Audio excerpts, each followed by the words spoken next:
What's up, everybody? It's Coach Ross Football. Welcome back to the channel. This is episode 4 of the Air Raid Blueprint Coaching the System. Bringing on another best special guest today. We're going to be joined by AJ Knutson from Michigan here, and we are going to be discussing how we teach the corner concept and how certain kind of coaching points that help you instruct the corner concept. So I hope you enjoy this episode, and we're going to get into it right now. Said welcome back to the channel and welcome back to episode 4 of the Air Raid Blueprint, the coaching the system. Now this episode is going to be focused on, I guess we call it the Y corner. I call it corner. You can call it snag. So we're going to be focused in on that concept here. But I've got a special guest here. We are going to be joined by my wingman, Bryan Deason, here later. But now we have a very special guest. A lot of you probably know him from the gun spot spread option Facebook group. It's AJ Knutson. He's from Fertile, Minnesota. AJ, are you a high school coach up there? Not right now, not Not right currently. now. Okay. I mean, I know you No. do. You dabbled a little bit in high school, right? Yeah, 9 years of high 9 years. school Okay. Yeah. and then 1 year of ninth grade. All So right, cool, cool. But he just released a brand new book, so I highly recommend you check it out. It's called Gun Spread Option Football. Definitely check it out. He's got a lot of great stuff in that book. But without further ado, I'm going to turn it over to AJ, let him introduce himself. Most of you know him already, so it's kind of just reintroducing himself. But for those of you that don't know, he's a great guy, great coach, and so I'm going to turn off to him to let him kind of talk about himself for a few minutes. right, yeah, so I'm AJ Knutson. Started coaching back in like 2005 in Detroit Lakes at my high school. We were under center flexbone. Many of you guys know Adam Thielen. That's my high school. So as a player, I got to win the state championship, and then I got to coach with those same coaches for 9 years. So won a couple of section championships as a coach with those guys. And then I got to go out to California for a year and coach high school football, which is when the our offense, the gun spread op football offense started. And then I also coached 3 years of semi-pro, which is what I'm doing right now too, is coaching semi-pro football. And then I also have my YouTube channel that I post stuff on. And then, like you said, my book, I got that. And then I also run the gun spread option football group and page too. So just trying to help coaches out as much as possible. And everything. I always like to tell guys I do it for free. So Yeah, that's great, AJ. I do have one question because because gun spread option, I think of one guy when I think of that, and I think of Urban Meyer because I think of his stuff at Florida. You know, when he had because you hear it's the spread option. yep. So that's what I think about. I think about, all the stuff he was able to do with Percy Harvin. So is that kind of, do you have any inspirations, through Urban Meyer? Not Ohio State, because I know you're a Michigan guy, but I'm talking about at Florida. Did you have any inspiration what he did Oh was able no, to do even at Florida? even when he was at Ohio State, I mean, we absolutely love Urban Meyer because I also used to be a big Tim Tebow fan too. So um but really Tony DeMeo is the guy that is what we learned from at a coaching clinic that got me started on why we switched from because we were flexbone to Mhm. go into gun and then adding the cutback and our kind of stuff with the run game was mostly Tony DeMeo based actually. Right now, With the yeah. smart splits and the stuff like that. He's the one that taught me that. So And now I've seen you're starting to get into the air raid passing concept to kind of try and mesh those with your run principles too, right? yeah, because yeah, we may average 7 to 10 yards on the season, which is great, but it's when you get behind the chains or when you want to spread out the defense, 30% passing percentage doesn't cut it. So I was trying to find something to bring up our passing percentage because, you being a woody guy like me, two things happen when you the three things happen when you pass the ball, and two of them are bad. Yep. And I don't want that to happen. So that's why I have spent the last couple of years learning the air raid. So I'm going to go ahead and talk about how I teach snag or corner or Y corner, whatever you want to call it, out of a 2x2 set. I'm going to go over a few coaching points here, and then I'm going to turn it over to AJ, and he's going to kind of cover some stuff he was talking about with snag with the 3x1. So we are doing snag or corner. Again, I'm not going to go over all three names of it, but Essentially, when we try and install this concept is very, very relatable to stick. So I like to be able to knock out two birds with one stone and try and install stick and corner on the same day because essentially what they are is they are the same play in a way. Again, with stick, just to reiterate, we're trying to go vertical on that outside, then we're trying to play the game with this inside guy and this running back here going against this apex defender or this overhang defender and making him wrong. Essentially, that's what you are doing in corner. However, you're first going to try and take a deeper shot, and that is actually part of the concept. So, what we're going to do is we're actually going to really teach the quarterback to peek this corner no matter what. And there are some certain little rules. So, first, I'm going to draw out the routes here. So, our outside, if we are running the concept to our left here, we have a one step slant and sit. So he's basically sitting, and I'm going to talk about this gap here in a minute. So it's a one step slant, and then he is 45-degree angle, basically trying to attack the heels of that apex defender, and he's going to settle up in that space. And again, I'm going to talk about that space here in just a second. Now, our corner route is with our slot receiver. I've done it anywhere from 4 to 7 steps now. Middle school, youth, it's more like a 4 step kind of a route, but with high school, I think you can extend it. So in our high school, we teach it at about 7 steps. And then this is the important thing, especially with the corner route, because this is one thing I want to talk about because a lot of times you see, especially in youth football, that corner route, if you don't teach them landmarks, that corner route turns into an out route. And really, if it turns into some sort of an out route or a really, really shallow type of corner, then that cornerback himself can actually make a play on that ball, even if he doesn't drop. So what we tell him, and you've heard probably a bunch of other coaches talk about it, where if you are outside the 20-yard line or outside the red zone, once he makes that cut on that 7 step, he's making that cut. He should be aiming. If we are outside of the 20-yard line, he should be aiming for that front pylon, and that's what he should be running at. So that takes it almost because a lot of times you see the corner route look like this. Well, that's not going to take you to the pylon. So the corner route actually looks a little bit more like this. It's kind of more like that. And that's what it looks like because you're trying to take advantage of this space behind the corner and, out leverage or the outside leverage of that safety. Now, if you are obviously inside the 20, it's a great red zone concept for one of my favorite. Then it just switches. So you're in the red zone, that aiming point for the corner route switches to the back pylon. And so then finally, the running back, we have him on, you can either have him on a swing or a shoot. Like to have him on the swing here.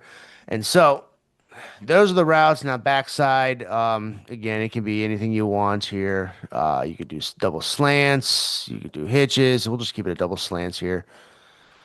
But we're not really gonna mess with the backside right now. But I mean, there's really anything you can do with the backside.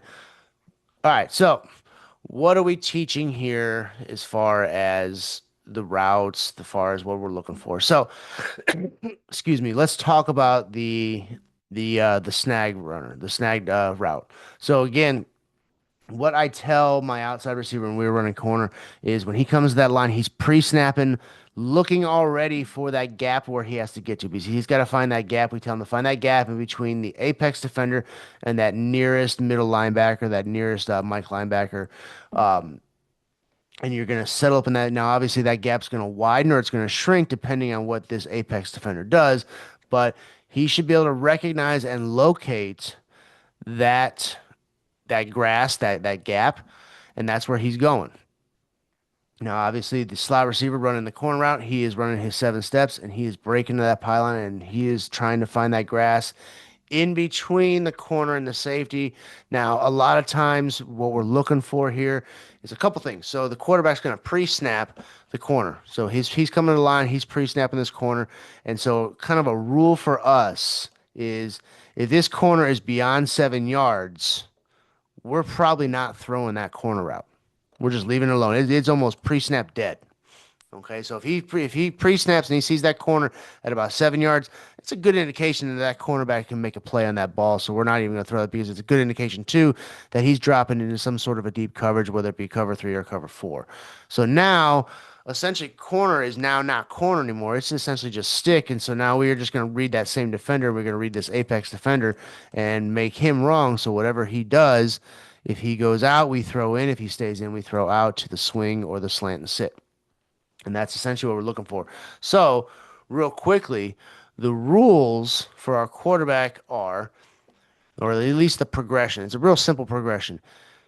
When he gets the ball and he gets a snap, he snaps, he peeks automatically. He's going to pre-snap the corner, but then he's going to peek the corner again post snap. So he looks at the corner pre-snap, and then he peeks him again. And so basically, if that, excuse me, not only does he pre-snap the corner, but he also looks to see the safety. So if the safety is outside the hashes, we are probably not going to be throwing that corner because that gives a good indication. So he's pre-snapping cornerback, then he's also pre-snapping safety. I forgot to mention that part. But if that safety is on the hash or inside the hashes, then we're going to again peek that cornerback. And the rule is if he does anything but bail. So if he bails, we're not throwing that. If he bails and he drops into his deep coverage zone, we're not throwing that corner. But if he does anything, he sits here, kind of meanders, chases the snag, then we're one step drop, and that ball is gone. All right, so it's not waiting for him to come out of his break.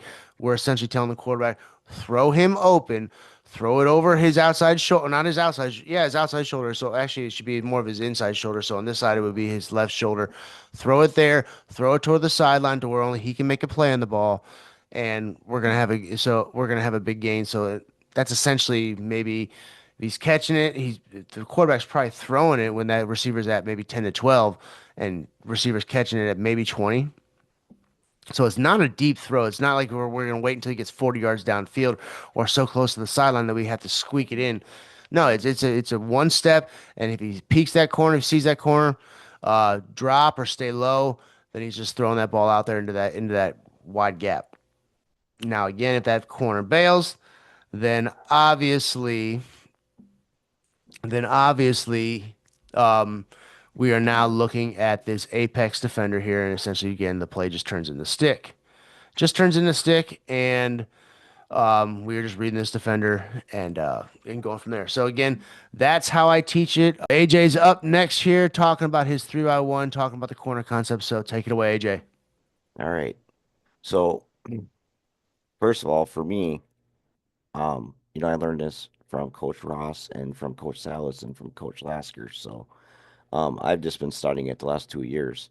So I'm basically going by what I've learned and then what I've applied now this with the semi-pro guys and how this has fit in, and it's been fantastic. I will talk about the gift side. We do a three-step slant because to me this was the most amazing concept to me as a running coach most of my career. This gift side was really cool, and I really enjoyed that. So again, like he said, I just do it to the right on a trips. I really like trips. Um, Three-step slant. Again, you have your sit routes there and there, or your two spots, depending what that linebacker does. Um, Now for me, I've been teaching it as a 7 yard corner route. And for us, our aiming points, what we did was if we were at the -50, we aimed to the front pylon.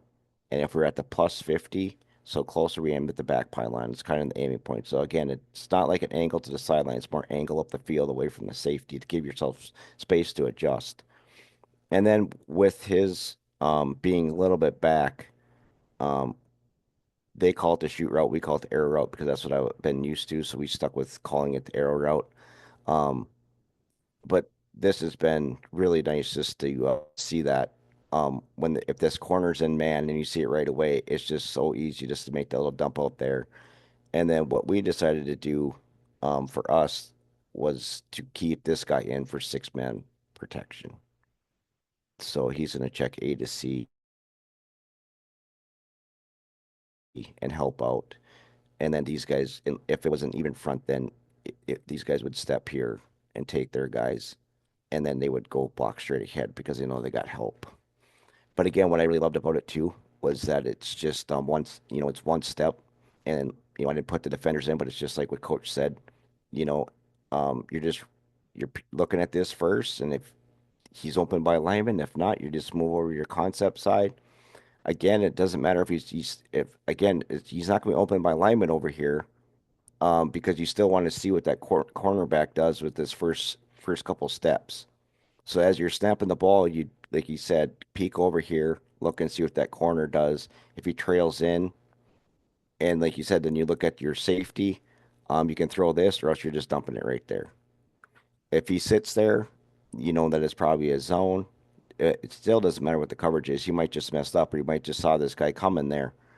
He can sit there before the linebacker gets there, or else after that outside linebacker. So I didn't put defense on there because that's one thing I loved about the air raid with learning it. Doesn't matter what coverage they're in. That's what made it so much simpler for me. I like that. I got a couple questions though. Um, so how often would you say, because you said that you obviously, the rule for us would be backside two, look backside automatically no matter what. But especially in a 3-by-1, a lot of times they leave that single receiver singled up. You know, but I mean, how often would you say, if you were to call, I don't know, this play or this concept 5, 6 times a game, right? How many times do you think you'd actually be just throwing that hitting that backside? We're just installing it Oh, still. you're just install, okay. Yeah, Because we're I can tell just, you, just in my JV kids this past season, there was one game where I called corner out of 3-by-1, 3 times, hmm and all 3 times we threw the backside. I All can, three times. I can see that. All 3 times. Because I mean, they just single up that receiver, and it's money. Yep. Even to the boundary, it's money. It's money because there's a lot of space for, especially if you run a slant there, a lot of space, a lot of space. Now, I'm curious too, AJ. Is this like a full field concept, or is this kind of like a specialty concept, or like to you, I what did would you not see? do any Would you full, I didn't anywhere pick it. anywhere on the field kind of play? Yeah, to me, I stayed away from the full field concepts from the air raid. I am just a strictly quick pass guy because I want that ball out quick because we don't Right. spend a lot of time pass blocking. So yeah, I Uh-huh. didn't have a preference. And actually, um, we can talk about this later, but it works really. This play actually works really well down in the goal line too. It Yeah. just shortens up So, your route, but it's a great rub routes down in the oh, goal I line too. totally agree that I love calling this play down in that red zone, that The red only area. thing we might change then would be to move the back over to the other side Right. and roll out a little bit, just in case that way you got a RPO basically. Absolutely. So, yeah. Well, when I meant by full field, I'm not talking about like, would you call this play anywhere on the field?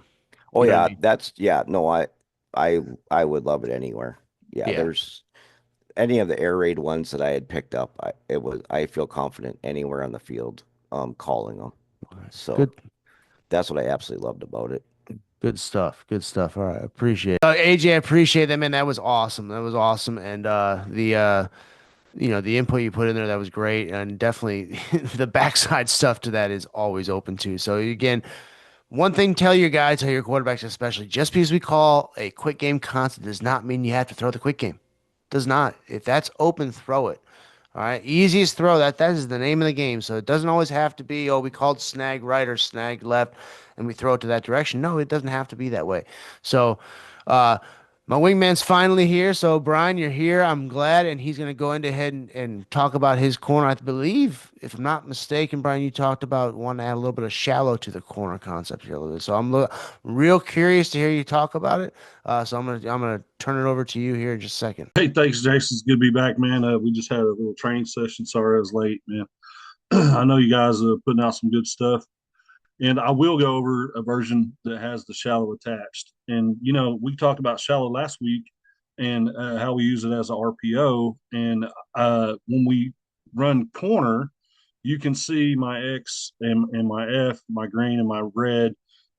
Their paths are going to look similar, right? So when we call corner, it's a play side concept, which play side for us is always on the right side, backside is always on the left side.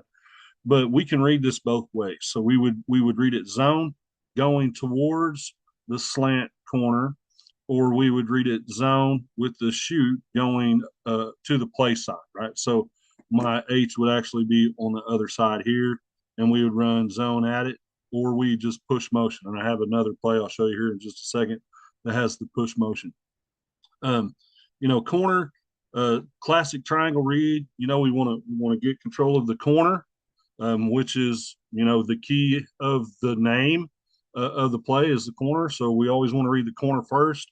Is he belling, right, or is he controlling the flat, right? So we always want to get our eyes over here first. The slant. So for us, it's not really a three-step slant. What we tell them is we want to get at least to 1 yard below the apex defender. Okay, so if you have a nickel out there, you have a Sam out there, we're aiming for 1 yard below him at his starting position. Now, if they're manned up, we won't go for that. We'll go for 2 yards behind him. Okay, and we're just looking for a straight, fast as you can get there slant release. We want it to look like we're down blocking. We call it a rib dinner. We look like we want to look like we're going to get a rib dinner every time we run this. When we run the snag, when we run our slants, when we run an arrow left, that's what we're looking for. Okay. And again, I'll use the straw rule straight through right at the window. We want to get to the window behind the Sam, behind the nickel, or Will if he's out there. Whoever's out there playing that apex position. We want to get there as fast as we can. We're not trying to get touched. Okay. So 1 step, 2 step release, no hesies, nothing. If I see my guys dancing out there, I really get into their butts about, hey, this ain't fast enough. You need to get there faster. Right. Um, and then again, if the Sam takes the flat, we're going to throw the slant. If he hangs up on the slant, we're just going to throw the flat. If the strong safety and the corner are playing some type of banjo coverage over the corner, we're just going to throw the flat. So it's just a simple triangle read on the play side for us. And when we run it to the play side, and it's quick game, and our H starts at 6, and he's coming across towards our backside. Our toes are at 3 and 6 o'clock. We're going to ride our right hip to left hip. And then we're reading that Sam the whole time, right? We're just going to start with the corner, end up at the Sam right there, and just read it out. If we go to the backside, our backside play, that corner, one of the reasons why we put that F on the corner for our shallow route and for our snag corner is because 90% of the time it's open, just like Coach said. You get guys out there, especially if I go trips to the right and I pull that F over there at that 4 location and I got a single on that X, I'll throw a corner. Or I'll pull X back there and put him at the 4 and push motion out there with him and let the F run the corner from the wide, right? So there's multiple things you can do with Y corner. It's very versatile. You can add, RPO, quick glances to it. You guys talk about the gift throw on the backside, right? Okay. So, all of those options are available. And, for us, we read the backside same way we read the front side. If my quarterback's dropping and he's on the backside first, we're going to read this slant. What is Will doing? Is he coming? Is the free safety coming down over the top, or is he, cutting off with the corner? A lot of times, if he's a hash player or if he's a middle of field safety, he's not going to make that, 2x3 distribution. He won't do it, right? So those are really the key coaching points that we're looking for. This version that I have drawn up here is probably our 85% version. When we run snag, this is going to be normally in corner. This is normally going to be what you're going to see from us, right? We do have a couple of other versions. I will run the shallow on this. Okay, so if we run shallow corner, again, we're just looking at the same. There's our shallow concept, right? And then so we've just did corner on the front side. Okay, so the difference would be is our back would start at 5 here. If we push motion or we tear motion, we're just going to send him out, and then he's going to run this arrow as fast as he can. Once this motion, once he gets out here in motion, we're going to push him. He gets out there as fast as he can, get underneath the corner as fast as he can, make him commit. Okay, or make this Sam commit to him. Do his job, right? So that's the shallow version of it. And again, if we're running inside zone track with that, this H is not going to be releasing on this side. And this is one of the reasons why we do it like we do it, is because now he can release on this side and we still have the same similar concept, right? So we still have the shallow coming in, we have the corner with it, and we still have the flat. So we could flip it, run it both ways, and it's just a fast way to go from shallow to corner, or shallow snag for us, or corner snag corner. Okay, and that's kind of what we call it, just corner snag corner. And we'll just play with the blue back there. We'll just say blue 4, blue 5, blue 7, blue 8, and we'll just move him around. And running back coaches really have to work with them about the releases and what their aiming points are. And but it's a very simple concept. Quarterbacks can read it very effectively, and it's worth a lot of plays. Okay, so I'll go to what these guys were talking about as we get deeper into the red zone. Okay, if we're 50 and in, we're going to be aiming from anywhere from the front pylon, um, and down. Okay, so and the reason why I say that is we're not always aiming for the front pylon. We need 10 yards or we need 12 yards. That's what we're going to get, right? So a lot of times in the huddle, we have a preset look that the quarterback has with our Y, and it's just for our corner routes, and it's for F and Y. Okay, so we can tell him go long, intermediate, or deep. Okay, and so what we like to do is play with it, because what we don't want to do is present on film every time we run a corner, we get at the 30-yard mark, we're going to the front pylon. We may want to go to the 10-yard, right, and get another set of downs before we go score. If we mess something up, we get a bad call or they get a defense that we haven't seen early in the game. When we're down in the red zone, maybe we want to get a peek at what they're going to do to us. So, there's play scheming, right, that you can do with the corner, and again, angle. Do you want it deep? You want it shallow? You want them like a skinny corner? Some guys round them off. We don't really round off the corner and make it look like a speed out. And, I mean, those are really the biggest teaching points that we get into when we get into shallow. Now, I'm going to exit out of here and I'm going to show you another one, my favorites, um, that we run. And this is going to be blue shallow. This is 789 shallow corner, right? Okay, so we'll bring that F back in the 4 location, just like we talked about. And now we're going to tag the X on the corner. Okay. And so we like to do this when we get a lot of man. When we see man, if we get and we know we're cover 3, we'll run this and we'll just eat it up, right? Okay. The key stressor for this is once we get into the stack, this release of the H has to be timed up to where he has his hezzy step. He's got a 2 or 3 step release hesitation, and then he's going to cut under the Z right when the Z passes his face, right? So Y should be up here in his 4th, 5th step, getting ready to make 7 and make his cut. And so what this does is it isolates this strong safety that may have walked down. If they're in man, that safety is going to be carrying probably the corner right there. So it opens up another little window for our Z, to get into this space between the Sam and the corner. Sometimes what we've seen is he will squeeze it and then he will start to come in and you'll hang this corner up right here. And this ends up being almost like a wheel route outside over the top. And so this little confusion when these two players get stacked, right, really holds down that Sam and it will really hold down the corner. So this is another something that, that we like to play with, that we like to do. And, we'll call it flood. And then we'll just run it back at it back this way. And then, we'll check here or we'll continue to run the swing out of it just like that. Again, attached to our inside zone. Looks like zone for us. And it just gives us another receiver underneath that corner. So if you got a super smart corner, the guy can really bump and he moves well. He plays zone technique well, or he plays catch man really good. Here's another option for you that you can get another guy into the flat and just take advantage, of that corner more, right? So those are my 3, 4, 5, 7 favorite ways to do it, right? So I gave you guys a bunch of different ways to do it.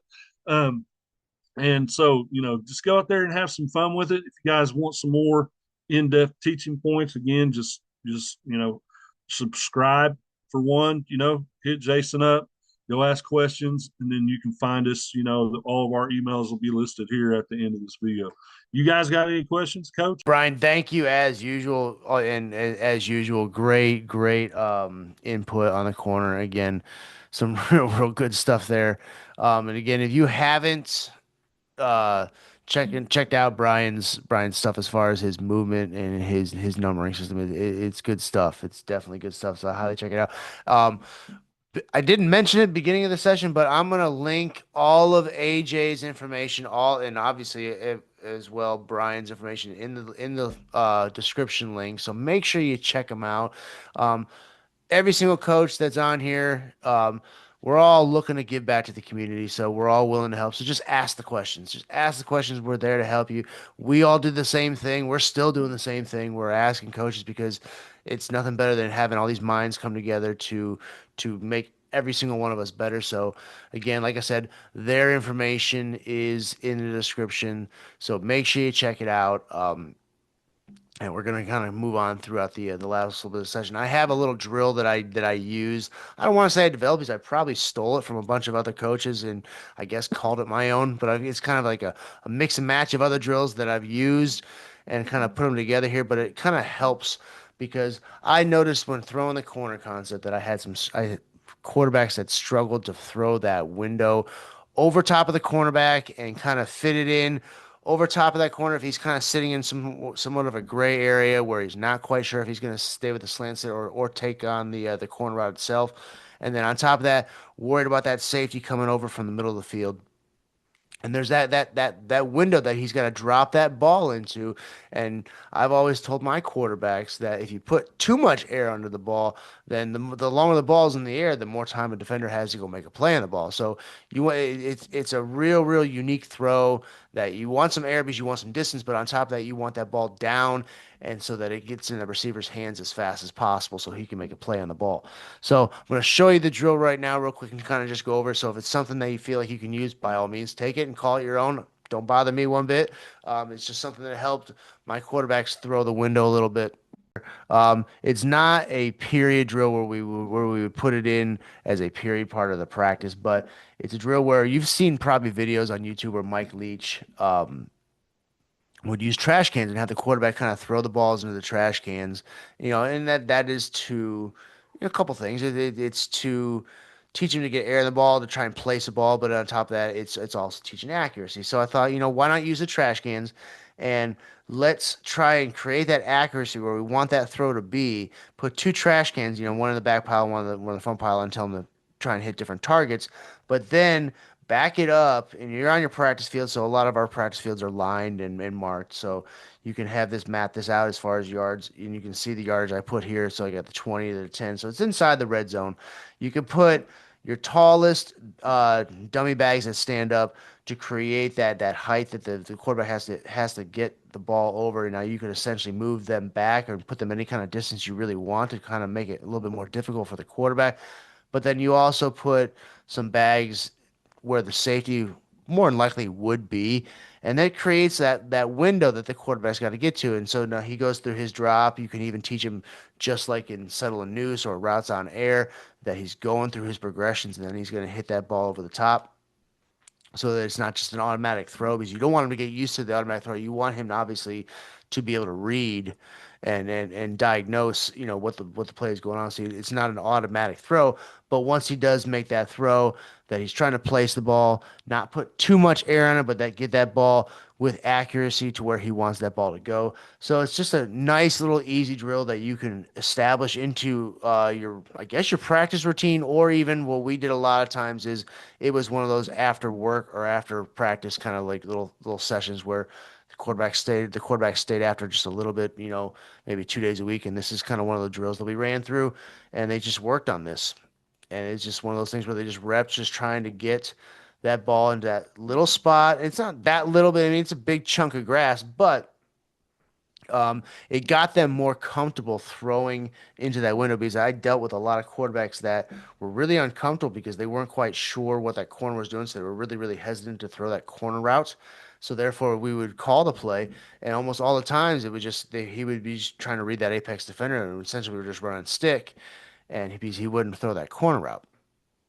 So we've tried to develop a drill to where got the quarterback a little bit more comfortable just throwing into that window, putting the right type of air into the ball, and getting that ball to the location he wants to get at. So this is one drill that helped us a lot. I wouldn't say it perfected it, but it was definitely one of those ones that helped for sure. So if you want it, here it is. It's real easy. I'd be happy to explain it later on. But if you go ahead and rewatch the video, just go ahead and just take the coaching points from it, and we will move on with the end of the video here. Gentlemen, thank you for joining me, going over snag. Brian, thank you as always for being my wingman with this series, and AJ, it's always great to talk to you, man. And this was a great opportunity to have you on here. I have you on the channel. I think this is actually probably the first time I've had you on the Yes, channel. yes, So it is. welcome to the channel, and hopefully have you on a few more times. But like I said in the beginning of the video, AJ has brought out a brand new book called Gun Spread Option Football. So I'm going to let him talk about the book here a little bit. Definitely go check it out. I believe it's on Amazon. Is that correct, Yep, AJ? that's where it's So only that's I'm where it's gonna only located. I'm gonna turn it over to him and let him talk about the book here a little bit. So take it away, AJ. Thank you. So when I did this, I just basically used and covered our base formations without any tags, so it's very basic stuff. I did put in our motions, although we're not really big into motions, but I listed them all in there for coaches that like the motion. Basically, our all of our 90% of our formations are out of 21 personnel, which made it nice. So I added that in there. I have midline, inside veer, outside veer, and option are the four plays. And why I just stuck with those instead of putting it all eight on there is because you can run this offense without pulling a single lineman, which is pretty rare nowadays. So I did that. And then I have all the if and thens for the run plays because I have a 1, 2, 3 system in there. And then I not just didn't just stop there. I also put in all the passing tree routes for all the positions, all of our pass plays, added in the RPO, and I covered a whole entire section on pass protection too. So I really appreciate the support on the book, guys. So How many pages is the book? So it's not like a real thick. It's nice and no, easy read, this right? one's straight and to the point. So it's 55 pages. Nice. If I was to double space it and do a bigger font, I would have went to 77. So, but I'm not one about I don't care how long this. If it's straight and to the point. So Absolutely, absolutely, and that's exactly kind of just falls in line with this series too. It's just straight to the point. Let's get it. And but man, I haven't had a chance to read it yet, but I'm definitely gonna check it out, man. I'm looking forward to it. So I appreciate you sharing it. And guys, again, go check out the book, especially if you're into this kind of offense, especially if you're into mirroring kind of the option style offense or option style running game that Coach AJ is known for, on top of mirroring in with the air raid principles and the air raid passing game a little bit. It's a wonderful marriage as far as the philosophies and the idea. So definitely check out his book, gentlemen. Well, thank you for again joining me on this episode. I believe this is episode 4, right, Brian? This is episode 4, yeah. So this is obviously about snag and corner again. Brian probably gonna ask me which one we doing next. I have no idea yet because he's probably gonna ask me. I think he asked me every single episode. I have no idea yet. Got a couple other coaches that are possibly coming on here soon, so kind of see what they want to talk about, and then we'll go from there. But AJ, Brian, thank you for joining with this episode, and great insight as always. So AJ, you got anything to say before we close this one out? thanks for having me on, inviting me. So I'll even if I'm not back on again, I'd definitely be watching because I am definitely about learning this offense. So thank you. Appreciate it. Appreciate it. Thank you. Brian, how about you? You got anything to add before we call it quits? Man, no, I appreciate you again, Jason. AJ, it's good to see you, man. I know we're going to do a series here before too long. Just hit me up. We got some more drills and stuff to share with people, man. It's been fun. I love hanging out with you guys. Again, any guys got questions, just shoot them to Jason. Jason will get we'll get them plugged in, man. We'll get you guys on. If you guys want to come on and talk with us, talk some football, maybe talk some run game. I know I shouldn't have came out of my mouth, but maybe we can show you guys some runs too. But hey, yeah, thanks, Jason. AJ, it's good to see you, man. Absolutely, absolutely. With the run game, I'm glad he brought that up. That's something to talk about. Now we're talking about a 12-part series that could turn into a 24-part series. So who knows? We'll see. But again, gentlemen, as always, thank you. And like I'm going to echo what Bryan said. All information as far as getting a hold of these guys is in the description. So please don't hesitate to check down there and look. Subscribe to this channel too.